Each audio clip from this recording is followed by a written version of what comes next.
Chegamos ao mês de julho. Um novo semestre chega com a promessa de ser tão intenso como foi o primeiro nas bandas da Ilha do Retiro. O mês inicia com boas notícias. Primeiro, com dinheiro pingando nos cofres do esporte. Pedro Lima é oficialmente apresentado no Wolverhampton, da Inglaterra, numa negociação que se torna a transferência mais cara da história do futebol nordestino, em valores na casa de 61 milhões de reais. Em 6 de julho, o clube festeja o acesso à Série A. As Leoas da ilha carimbaram a volta à elite do Brasileiro Feminino. Após perder na ida das quartas de final do Brasileiro A2 para o Atlético Paranaense por 1-0, as Leoas venceram na volta por 2-1 no tempo normal, com doses de emoção e gol nos acréscimos. Nos pênaltis, as rubro-negras garantiram a vaga na elite por 4-1, em jogo realizado no estádio do Arruda. Detalhe, sem a presença de público, por motivos até hoje bem desconhecidos. As Leoas disputarão novamente a primeira divisão nacional em 2025, após 5 anos. A última vez havia sido em 2019. Foi massa, meninas!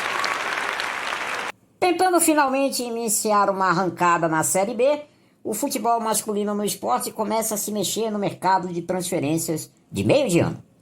Chegam à ilha o atacante brasileiro-argentino Nely Lobato, ex-Vélez Sársfield, e o lateral direito argentino de Plácido, ex-Lanús. Outro gringo também aporta no Leão, o zagueiro lateral colombiano Palacios, ex-Cruzeiro. Na sequência da Série B, se aproximando do fim do primeiro turno, o Leão começa julho com vitória. 1-0 no Guarani, fora de casa.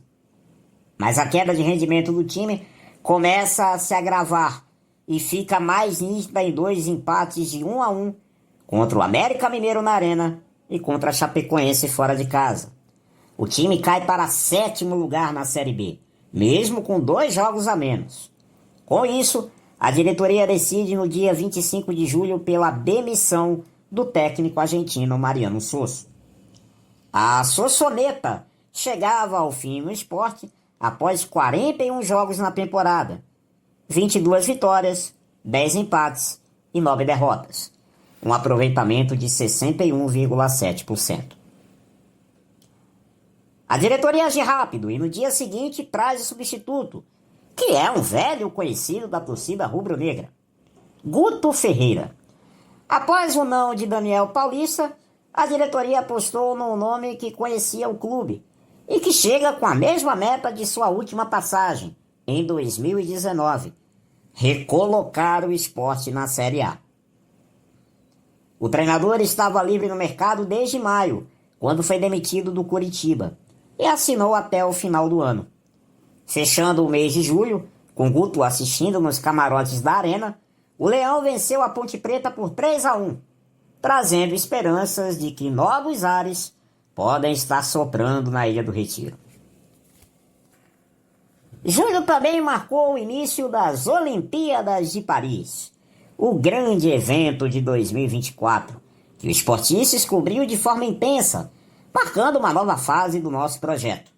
Agora, além de olhar para o Esporte Clube do Recife, também estaremos ao lado do esporte olímpico e paralímpico do Brasil. Afinal, o esporte é um clube de diversas modalidades olímpicas. Com lives, coberturas em tempo real dos principais eventos e muito mais, Paris 2024 foi inesquecível para nós. Mas a gente fala mais de Paris já já.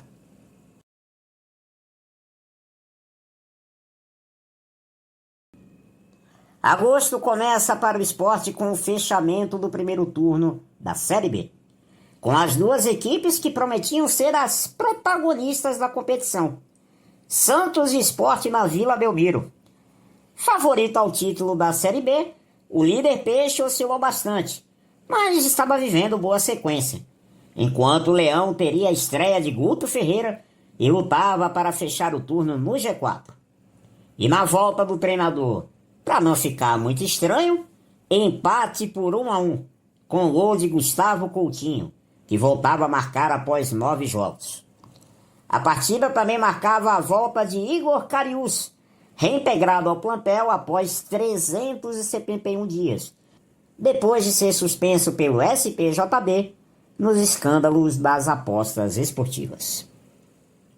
Sem o atacante Romarinho, fora do restante da temporada com lesão no tornozelo, o lateral Palácios por algumas semanas com uma séria lesão muscular e o zagueiro Rafael Thierry, o clube seguia em busca de mais peças no mercado. Chegam o atacante Wellington Silva, ex-Fluminense, o zagueiro Alisson, ex-Cuiabá, chegou, e o volante argentino Julián Fernandes, ex-News Old Boys, por empréstimo.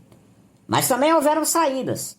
O lateral direito venezuelano Roberto Rosales e o atacante Pablo Diego deixaram o clube, sem deixar saudades. Começa o retorno e a expectativa de uma evolução no futebol do esporte. Com a chegada de Guto Ferreira, começa a se desmanchar já no segundo jogo. Um sofrido 3-2 contra o Amazonas, na Arena. Depois, uma atuação abaixo da crítica e derrota para o Vila Nova por 2-0. E o pior ainda estava por vir. O Leão perde para o Coritiba por 1-0 na Arena, numa falha terrível do zagueiro Luciano Castan. No dia seguinte, protestos de organizadas com direitos a faixas de ameaça e até bombas estouradas na sede do clube.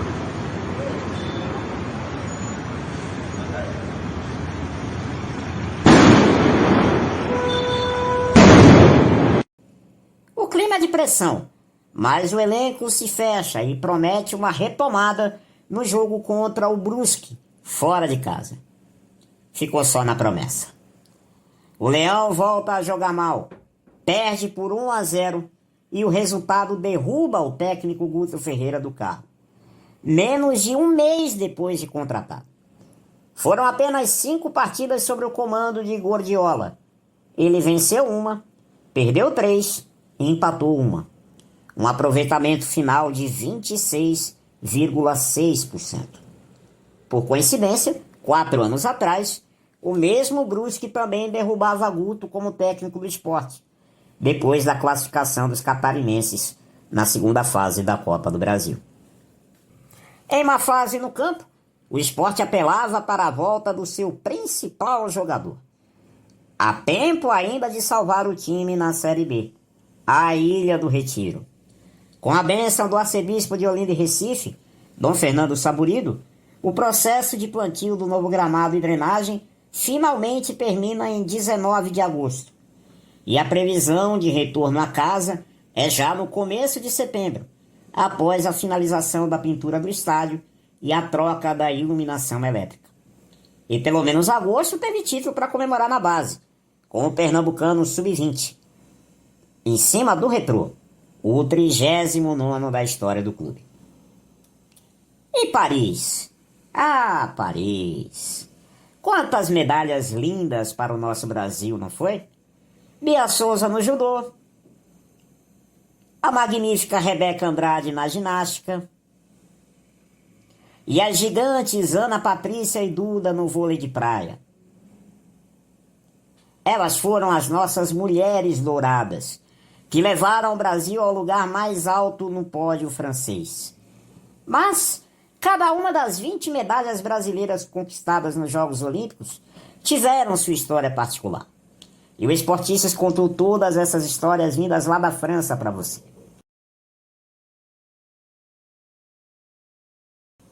Foram 3 ouros, 7 pratas e 10 bronzes, com o Brasa ficando em 20º lugar no ranking geral.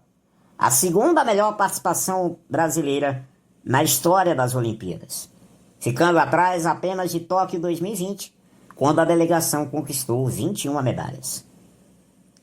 O ano ainda teria muitas histórias para contar. Ah, se teria. No próximo episódio, a gente que conta mais, viu?